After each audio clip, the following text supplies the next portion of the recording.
Hi everyone. You know when you're sat there and you're thinking there's a guy in front of me who's doing videos, drums, and you're thinking, I've got none of that.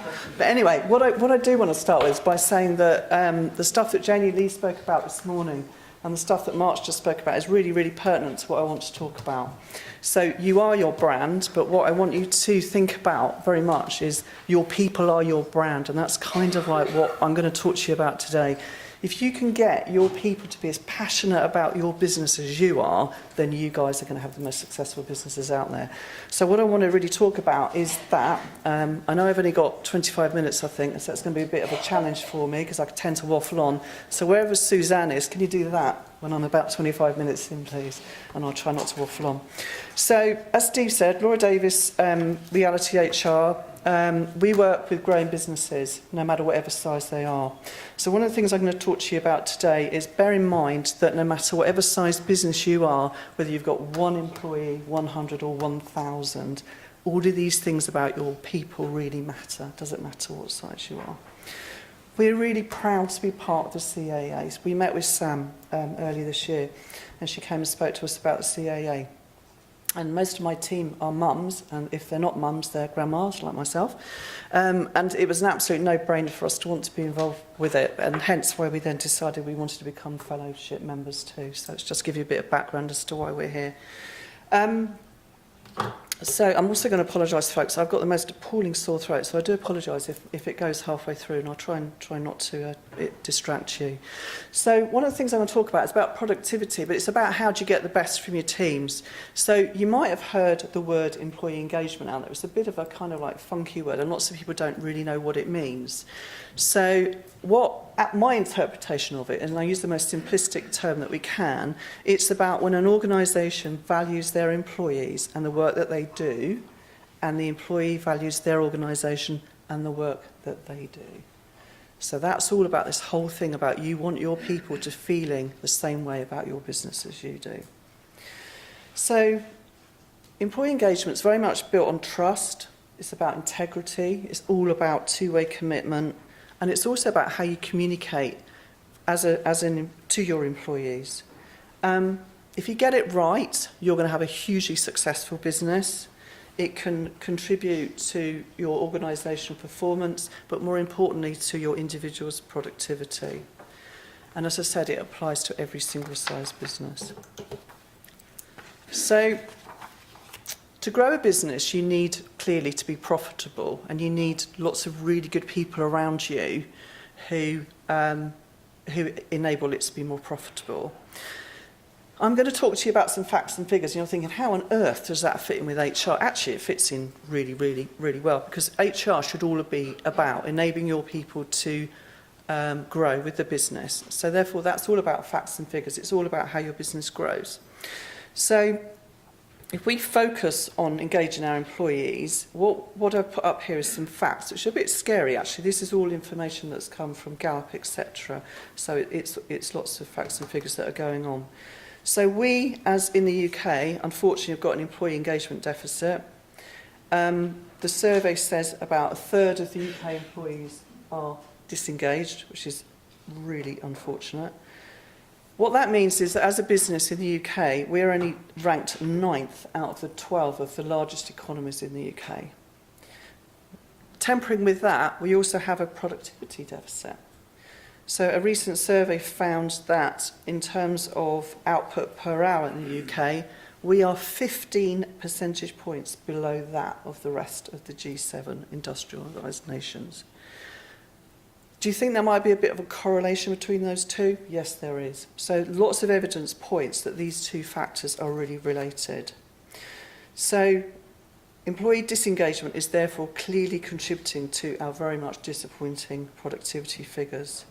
So what are we going to do about it? If we could increase that and make your business more profitable, we could be somewhere near the Netherlands and increase GDP by £25 billion.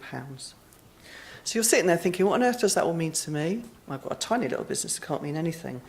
What I want to do now is just kind of like talk to you about if you get it right, if you get your people where you want them to be and engage in your business, this is the sort of stuff that you're going to be able to improve on. So I'm going to start with looking at productivity and performance. So if you get that right, those are the two big things that you're going to fix. So there's some stats out there as well that say that 85% of the world's most admired companies believe that efforts to engage employees have reduced employee performance problems. There's a Gallup study that's demonstrated that those businesses that have got the highest engagement scores average over 18% higher productivity. That's 18%. Just think about that. Put your own figures into that and think about what could that do to your business. A significant amount, I would imagine. There was also a manufacturing business that reported actually that they had quality errors because their business weren't as engaged as they should be. And there was also an insurance company that found that in those parts of their business that had a customer call line, that there was 35% less downtime, which means that they could basically afford an extra employee for every 8 people. Again, think about the significant impact on your bottom line. So what else can have an engaged workforce do for you? It can really sort out your absence and well-being. So some of you may or may not be aware that we've got a £17 billion cost of absence in the UK. Appalling. If you could get your people engaged, there are all the facts out there to say that on average, if you've got disengaged employees, they will take around about 6 days sick every year. If you've got truly engaged, they will only take about 2.6 days a year. So think about the cost of your business again.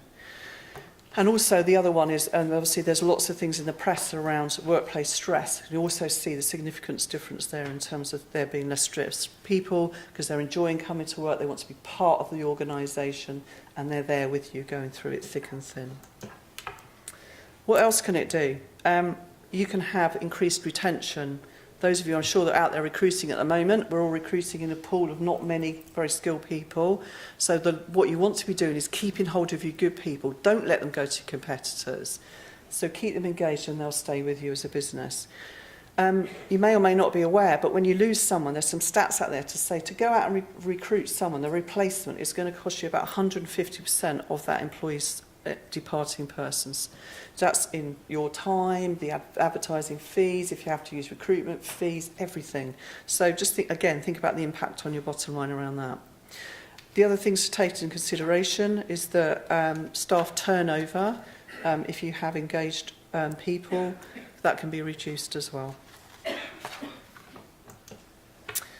So that's all the things about why we should do it.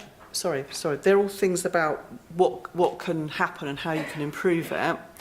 So that's all well and good, but really what the key thing is, what can you actually do? What are the benefits of having an engaged workforce? And what are the key enablers to ensure that you can get the people to where you need to get them? So Mark's spoken about being a good leader. Jamie Lee spoke about you are the brand. I think as leaders we need to think very much about how we talk to our teams about what the business is all about. So speak to your people about why you're in business, why they need to be part of your business. So what I mean by that is share the story, talk to people about where you've come from, where you're going to, what's the future behold for them, and what's that journey you're going on. So one of the things that we've seen in successful businesses that we work with, if there is a vision within your business about where your business is going, those are the businesses that are the most successful. So that's the key common theme. But make sure your people are really clear on that journey that you're going on and where that journey is going to. So I think it's important that you as the leader take an ownership of that. So it should be you that feels the silence. So how many organisations have you worked in where you've heard people that don't communicate with their people? The danger is if you don't talk to them about what's going on, whether it's good or bad, there's a gentleman nodding over there, then what they will do is they'll feel that silence. They will assume that because you're not telling them about what's going on and where the business is going, they might start thinking it's some bad stuff that's going on, whereas actually it's not necessarily. It's just you're so busy as a leader focusing on where the business is going but you may be forgetting about the people. So the clear message is be really clear on the story you're sharing with both the outside world in terms of the PR that we've spoken about, but most importantly, that you're telling your people internally exactly where the business is going. Some of the things that have worked really well with some of the businesses that we work with is that no matter how big a business you are, I mean, we're not huge, there's 15 of us, but we find it's really important that we spend time with our people, which is so easy to say when you're running around like a complete idiot and you're getting in really early and you're leaving late. But it's all of those businesses we work with that have the most success are the ones that have an open door policy. So what they'll do is the good leaders will blank out some time in their diary every week and just say, I'm going to spend 5 minutes with every single one on my team. And some of the team will take that 5 minutes up, some won't, it may not be an hour. But if you then get into that routine whereby you're constantly talking to your people, whatever it is, whatever you want to tell them, whatever their issues are, then they will be truly engaged because all the time you're talking to them about what's important to you, where's the business going, where do they fit into the future, have they got a career, all those really, really important things. The other things that we find have worked with our really successful clients are those that have a weekly brief, or if you can't fit in a weekly brief because you've got people disparate all around the country or in the region, we've got all these brilliant tools now like Skype and that sort of stuff where you can have a team conversation. And it might only need to be 20 minutes, but again, it's what's going on in the business. It's not just about the operation, it's all the exciting things that are happening. What our new clients are, what do they do, why they're important to our business, do they meet our expectations, and all those type of stuff. The other thing I think is also around team meetings. They always seem to get forgotten because the day-to-day gets in the way. So if you can find some time, and again, it doesn't have to be every week or every month. It might only need to be on a quarterly basis. Get everyone together as much as you can do. Talk to them, let them know what's going on. And if you have got sites outside, so they're not all in one central place, then I think having some local site visits, organise your diary, take some time out, spend half a day every sort of quarter to go out and visit those sites. So that's what I mean about the story, that's what I mean about strategic narrative. Make sure your people know where the business is going, but more importantly, where they fit into your business. So that's one of the most important things, but actually some of you here will be the owners of the businesses, some of you will be the main franchisors. Some of you will also have managers in the business, so it can't all sit on your shoulders. If you're a growing business, no doubt you will have somebody in a responsible position, so you will have managers that are there. So for me, it's about how do you get them engaged in your business? How do you ensure that they know exactly where you want to take the business? So a really good manager will make sure that everybody feels part of the team. They'll also ensure that everybody in the team has clear objectives, because you may think some of the stuff I'm talking about is very fluffy, but it's not actually. What we want is people to be managed by objectives. But if they understand why it's important for them to be doing the objectives that you've set them, and they can see how their role fits into the overall organisation, the future organisation, then we should be managing those people against those objectives. What other engaging managers do, they really stretch their people, but they coach them too. And what we want to be doing is seeing people grow with the business. So we want to be seeing people enjoying it, feeling stretched, taking them out their comfort zone a little bit. All those things are really important. But if you can get that excitement within the team, they will go on that journey for you, that next 5-year journey. The other things that really good engaged managers do is they don't walk past dysfunctional behaviour. So what do I mean by that? So if they see something inappropriate being said in an area, then they'll address it. They'll do it in a good way. I don't mean they'll stand there and they'll dress someone down in an open place. What I mean is they'll give really constructive feedback about why that isn't appropriate. And to me, that's all about the values of the organisation and what you stand for as leaders. The other things that really good engaged managers do is they thank people for their work, which sounds a bit twee, but things like that go a long way.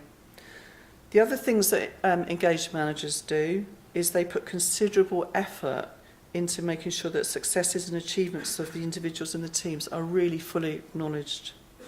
They also create a culture of praise and acknowledgement. So just take a couple of seconds to think about how good are your managers? Is that how they operate? Have they got a fully engaged team? Have all of their team got objectives? Are they being managed against them? Are those people that aren't engaged? What's being done about those people? The third area I'm calling employee voice, which is really, as I've said, is give your employees a forum, a floor to speak, a way to say, this is what I think, this is what I can contribute to the business. So make sure you've got mechanisms in place to enable them to have that conversation. There's many things that you can do, as I've listed up there. One of the key things might be, if you're a particularly slightly larger organisation, it doesn't have to be that big, again, we're only sort of a team of 15, think about doing a survey, think about asking them through a formal channel exactly what they feel about the business. But more importantly, what do they want to see being done differently? And if they're honest, and if you've got a fully engaged workforce, they will tell you the truth. And they are the ones that are on the coalface. They are the ones that are dealing with the customers. They know what's going on. Sometimes as leaders, we can be a little bit too far removed from the day-to-day. We need to be out there listening to our people. They know what's going on more than we do. So surveys are a great way of really finding out what they feel they can contribute to your organisation. Another area is to have regular face-to-face meetings, and quite often our clients will go, you are joking, there's no way we can fit that in, we're way too busy. But what we say is, we're not talking about appraisals. Appraisals aren't necessarily right for every business. You would probably think an HR professional business would be saying you must have appraisals. We're not. But what we're saying is you must have conversations with your people in a formal way. Sit down with them, have regular one-to-ones. They might only be 15, 20 minutes. You do not need to necessarily have formal objectives with them. But make sure that they get an opportunity to talk to you as well as you talking to them about what the business is about. Another thing that we've found that works well with some of our clients is something that I've called an ideas street, which sounds a bit strange. So some of you may have heard about suggestion boxes. This is kind of like a bit more of a modern version of it. So in the old days, when I like to show my age now, but you kind of like put a suggestion in, it would go in a box, and then you never see it ever again, and it stays in the box. Clearly, if you do that, that will actually disengage your employees, because they're thinking, so I took the time out to write my suggestion on, put it in the box, and nobody even bothered reading it. So where I think we need to move to is make sure that we make use of technology. So posting something online. So get somebody within your team to own it. Post it online, and then get your other members of the team to make comments about it and build on that idea. And before you know it, they are the ones that are coming up with the ideas, not you. As leaders, we haven't got all the answers. We need to be looking to our team. We need to engage them and make sure that they're really behind us. Another idea is a graffiti wall. Not quite as bad as it sounds, but actually it is what it says, but it's slightly controlled one rather than people being able to write whatever they like. So you start off with a theme. So what is the biggest overriding issue within your business at the minute? Whatever it is, put the theme up. Just get your people to write up their ideas. What's happening? What's going to happen about this? Next one will come along, add more comments to it. They're all part of that issue. They're all part of that theme, and they'll come up with the solutions. Another good one is to actually have some solution groups, pull some key people together within the business, get them to draw on their own experience. If you can, Mark spoke about Kaizen, so big supporter of that. Get some of those lean procedures in place, empower your team to be doing that. So there's just a few ideas in terms of what we should be looking at from an employee voice. Conscious of time, so I'm going to move on really quickly. The last one for me is all about organisation integrity. So I've worked in organisations, thankfully not my own, where promises are made, but promises are never kept. So I'm an ex-corporate girl, never to be done ever again, by the way. So there's lots of things where I've been promised things like, yeah, we're going to look at the shift patterns, or yeah, we're going to change the IT system, or yeah, we're going to put a fridge in the kitchen. And none of that ever happens, and no one told me why. So immediately I'm thinking, well, they don't care about me then as an employee. But the people that are successful, and if someone comes up with a suggestion in your online suggestion box about can we have a new fridge, and you genuinely can't afford a new fridge, tell them and tell them why. Because the more they know the reasons why, the more they'll be engaged with your business. Trust is very fundamental to high performance. Again, our most successful clients are those that have deep-rooted integrity within their business. Here's some of the stuff that I put up here in terms of why it works. So, okay, not a problem.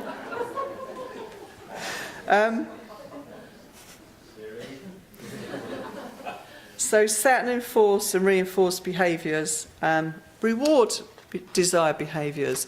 And I don't mean reward as in go out and give everyone a pay rise, because you might not be able to afford to do it, but there'll be lots of good things you can do. Take them for lunch. All those little things add up. So when something's been done well, show them your appreciation. Build a culture where all staff tell the truth. You might not want to hear what some people say, but generate that environment where they can. Share information with them. Be really open-minded. Have regular, ongoing, varied face-to-face meetings. I already touched on that.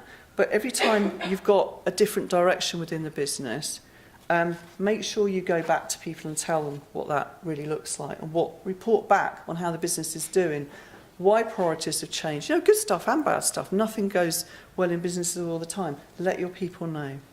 Right. I think I'm having the thingy, so I'm about to go. So just to summarise then, produce your story, tell people why you're in business, tell people why they're an important part of your business, what the future beholds for them. They'll want to be a huge part of that. Identify the future, include your people in that. Where do you want the business to go? Tell them where you want it to go, but more importantly, get them involved in that. Engage your managers, get them to be really good managers, tell them what you want to do, where the journey is, and get them to be a big part of that. Give your employees a voice. You know, what can they contribute to your business? Establish where the business currently is, the baseline. I spoke about doing a survey. Start there, that's a really great place. But before you embark on a survey, I'm going to put a big caveat here. Make sure that whatever comes out of that survey, you are going to buy into. The worst thing you can do is embark on a survey and then do nothing about it, because that is going to absolutely switch all of your employees off. So the key for me is make sure that you've got, that you get involved with a professional organisation that can help you with that survey. Plan, off the back of your survey, plan how you're going to get, well, I've called it from base to future. So where are you now? Where is the future going? And then finally, prioritise the trust and integrity. Only promise what you can deliver. Don't overpromise. But also remember that trust takes a long time to build, but it can be destroyed in an absolute flash. So that's a real, very quick, and I do apologise, whistle-stop tour of why you should have engaged employees. We're around, we're in the atrium, come and see us. All our details are on the CAA website. So if you've got anything that's related to your staff or how you want to engage and motivate them even more, please come and see us. My colleague Sally-Ann's over there, wave, hello. So we'd be delighted to chat to you later and over lunch. Thank you very much.